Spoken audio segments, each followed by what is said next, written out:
read us what we're doing. Identify what? Identify one person who had an impact on the world displaying how this person impacted the world. Thank you. I do have a few people in mind to pick on. I saw some great answers, but I want to get a volunteer. Thank you, Emily. Start us off. So for me, one person who have impacts the world is Amore Boleam.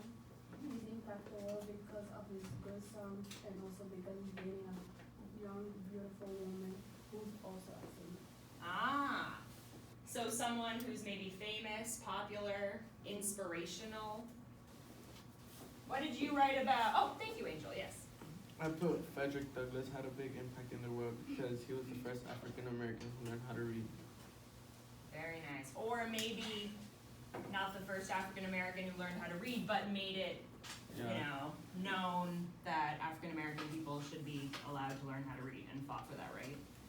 Very nice. Again, that goes back to rights and those T words that Wajiha brought up, standing up for, fighting for your rights. And again, if you have anything less than 2 beautiful sentences, 5 out of 5 for this checkbox, I'm going to ask one more person to share and make sure that you add that second sentence. I'm giving you that time now. Ruth, can you share with us what you wrote for the second? One person who has impacted the world is Donald Trump because he was the Mexican people to leave America and he wants to separate Mexico and the United States. I like that word message. Because that's really important. When we're thinking about people who changed the world and had an impact, usually they had a powerful message. And maybe that message comes through in their music. Maybe that message comes through in their politics. All right. So if you chose someone for this second question, you might be doing that person for your final project. But of course, we'll have 3 or 4 more classes until we have to decide who we're going to actually do our final project on. So you guys have. All right, so great work last class. So many of us have A's already for term 3. I'm very impressed. I think most of us in here are either at an A or A+, or you're at like an awkward C+, because you just totally missed one assignment. I'll go over a little bit later what assignments you actually have in Power School. So hopefully you'll realize what you missed and what you need to make up. And our goals for the day. Can you read number 1? Whose voice is? Nayali, please. And 2, Stephen. Haven't heard you. As how do we understand the difference of government and the acronym?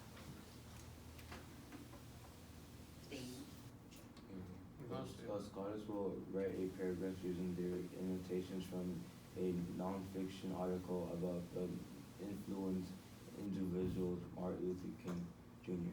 Nice. So influential individuals. So again, you'll get to do your final project on someone of your choice, but I thought a good person. Influential. Influenced, they're related though, right? So influenced is a good past tense verb we might want to use. So actually I might as well put that up in our word bank for when we're writing our paragraphs. And so before we get back to Martin Luther King and writing our paragraphs and the power of the individual unit, we're going to take a little break and do some grammar practice. So if you could flip on to the back. Because when we're talking about influential individuals and how they change the world, we're probably going to use modal verbs. So we're going to say, you must do this. You have to help others. And in those sentences that I just said, we have verbs that communicate if other verbs in the sentence are abilities, suggestions, requests, or commands. So take 30 seconds, write the definition. If you're like, what exactly does that mean? Hopefully when we look at our example sentences, it'll all be clear.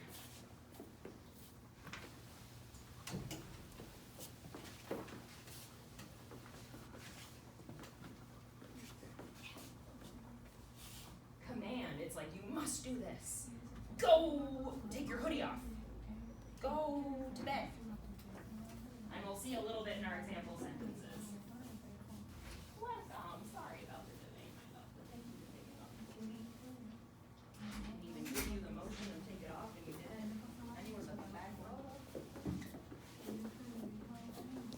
5 seconds. We should all be done copying our definition in 4, 2. You're welcome, Josephine. So that's what modal verbs are. So with modal verbs, there will always be 2 verbs in the sentence. The modal verb that comes first, the one I have in bold, like can, could, may, and might. And that verb communicates about the other verb in the sentence. And all of these are showing me abilities. So I can drive. I have the ability to drive. Can you read us the next 3 sentences? Thank you, Wajiha. God help us. We may come back. We might finish early. All right, so these are all ways we can express that something is able to happen. It's possible. And in Spanish, you would say puedo, right? So yo puedo conducir. I can drive. It's different than saying I drive. If I say I drive, that means like I'm doing it, right? If I say I can drive, I may not be doing it, but I have the ability. And the other side, suggestions. So you might, I got you. You might want to suggest something to someone, or, as you asked earlier, command them to do something, which means you're ordering them. So maybe order is a better word to think of because it connects in Spanish to ordenar. So we should try again. That's just a suggestion, right? Should is telling you, I suggest that you try again. And these are where our commands come in. You must, they must finish reading. That's not an option. It is a command, it is an order. And the next 2 examples, can you read for me the need to example? Thank you, Winston. I know you already read for it, my bad. We need to that and post it. All right, it's not an option, need to. And Ismari, the last one, that word is ought. It's a little weird, but ought to. I ought to leave early. All right, so these again are not really options. They're telling you commands or things that must happen. And I connect that in Spanish to debo. Yo debo salir. I must leave. All right, so you can also use modal verbs to clarify that we're not able to do things, or we're not suggesting that we do things. And you would write the not after the modal verb. YD, can you read me our first example, the first sentence that's positive and the second sentence that's negative? I can drive. I cannot drive. And the next example, Emily, please. He must finish and he must not finish. Thank you. And the last one, can you read that for me? Josephine, welcome. She may leave, she may not leave. All right. Any questions about either what modal verbs do in the sentence or how to make them negative?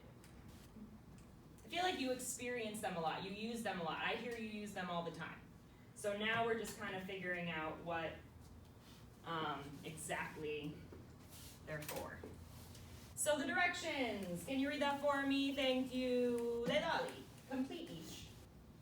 Complete the sentences to below any modal verb that makes sense. And I emphasize that. Any modal verb that makes sense. There's a lot. Alright, there's going to be a few that don't make sense. But I just want you to work with your partner, practice kind of hearing them out loud. Think, does this sound like how we would use that word? Is this a suggestion or a command? Alright, and we'll do the first one together. So we blank find your house. Looking at our list of modal verbs, we have can, could, may, might, should, must, need to, ought to. In 10 seconds, I'm going to call on someone to give me a modal verb that fits. And there's a lot that could fit in there, so think. And you could make it a negative one if you're feeling negative. No. Thank you, Yo and Emily are even writing it in. They're confident. I like it. 2 seconds. What could fit yo, haha, even though that already gave me one that fits. Can you tell us what sentence you created with the modal verb? We what? We should find your house. We should find your house? Yeah, if you're like lost and you're in the woods and you're like, we should find your house. It's getting late. We need to get home. Yeah, we must find your house. Again, maybe there's a wolf out there. It's like, and you're like, we must find your house. Not we should, we must. And the last one, you had one that fit too. We can. We can or we cannot, right? So like if we're lost, we're in the car, you call up Ruth, oh my God, we're looking at our GPS, but we cannot find your house. I don't know what's going on.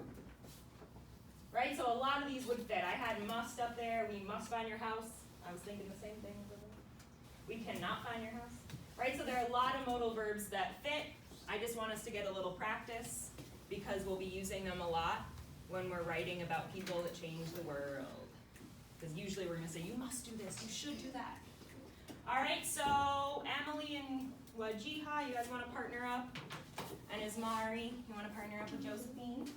5 minutes to be working on the next 10 sentences. Thank you for getting immediately started, Wajiha, for moving to Emily, appreciate it. Yes, darling. Oh, give me 2 of them. 11 minutes. What happened? Your hand's not broken.